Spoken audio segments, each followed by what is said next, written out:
Welcome to MAPRA YouTube News. എല്ലാവർക്കും സ്വാഗതം Mapra YouTube Malayalam ചാനലിലേക്ക്. പുതിയ വാർത്തകളും വിശകലനങ്ങളും ഉടനടി അറിയാൻ ഞങ്ങളോടൊപ്പം തുടരൂ.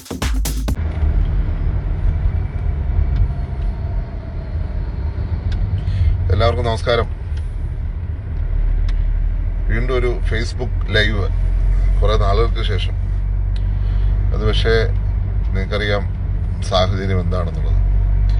ഇന്നലെ നമ്മുടെ മന്ത്രി വീണ ജോർജിനെ ആക്രമിച്ചു എന്ന് പറഞ്ഞുകൊണ്ട് നടത്തുന്ന നാടകം, തീർച്ചയായിട്ടും നാടകം തന്നെ പറയേണ്ടി വരും. ഒരു ദൃശ്യം പോലും അവൈലബിൾ അല്ല മന്ത്രിയെ ആക്രമിക്കുന്നത്. മന്ത്രിയുടെ അടുത്ത് പോലും പോകുന്ന ഒരു ദൃശ്യം പോലും അവൈലബിൾ അല്ല. പോലീസുകാർ ചേർന്ന് ഈ കുട്ടികളെ തടഞ്ഞുകയാണ്. എന്നിട്ടും എന്തോ വലിയൊരു വിപത്ത് സംഭവിച്ചു എന്ന രീതിയിൽ സർക്കാർ പ്രവർത്തിച്ചുകൊണ്ടിരിക്കുന്നു. ഈ അവസരത്തിൽ എനിക്ക് ഓർമ്മ വരുന്നത് കൃത്യം 13 വർഷങ്ങൾക്ക് മുമ്പ് 2013 ഒക്ടോബർ 27 എന്നുള്ള ദിവസമാണ്. അന്ന് കണ്ണൂർ പോലീസ് ഗ്രൗണ്ടിലേക്ക് ചെന്ന എന്റെ പിതാവിനെ പിതാവിന്റെ വണ്ടിയുടെ നേരെ ലാത്തി ഉൾപ്പെടെ വലിച്ചെറിയുകയും കല്ലെറിയുകയും അദ്ദേഹത്തെ പരിക്കേൽപ്പിച്ച ആ സാഹചര്യം ഞാൻ ഓർക്കുകയാണ്.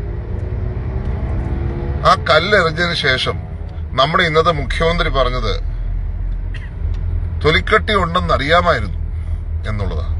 കല്ല് ചെന്ന് വീഴുന്ന ദൃശ്യമുണ്ട്, ഗ്ലാസ് തകരുന്ന ഫോട്ടോ ഉണ്ട്, അദ്ദേഹത്തിന്റെ നെഞ്ചത്ത് അത് കൊള്ളുന്നത് കാണുന്നുണ്ട്. നെഞ്ചിന് ഇത്രയും തൊലിക്കട്ടി ഉണ്ടോ എന്നാണ് അദ്ദേഹം അന്ന് ചോദിച്ചത്. ഇല്ലേ? കേരളം മറക്കാത്ത കാഴ്ചയാണ്. ഒരു ഹർത്താലിന് പോലും, ഒരു സമരത്തിന് പോലും അദ്ദേഹം അന്ന് അനുവദിച്ചില്ല. ആദ്യം അദ്ദേഹം അന്വേഷിച്ചത് പ്രതിപക്ഷ നേതാക്കന്മാരുടെ സുരക്ഷയാണെങ്കിൽ ഇന്ന് ആദ്യം ചെയ്യുന്നത് പ്രതിപക്ഷ പാർട്ടിയുടെ ഓഫീസിലേക്ക് മാർച്ച് നടത്തുക, കോൺഗ്രസിന്റെ ഫ്ലെക്സുകൾ, പുതിയ യാത്രയുമായി ബന്ധപ്പെട്ട ഫ്ലെക്സുകൾ തകർക്കുക, എടുത്തു കളയുക എന്നുള്ളതാണ്. പുതുപ്പള്ളിയിൽ പക്ഷേ ഇത് നേരത്തെ തുടങ്ങിയായിരുന്നു. പ്രിയപ്പെട്ട വി.ഡി. സതീശൻ വരുന്നതിന് 2 ദിവസം മുമ്പ് തന്നെ ഫ്ലെക്സ് എടുത്തു തുടങ്ങി. അപ്പൊ കാരണമൊന്നുമില്ല.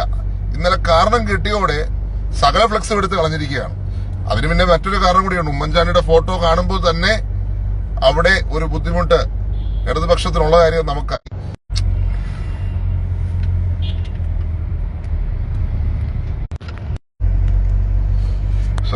എന്റെ ഫോൺ വന്നതാണ്.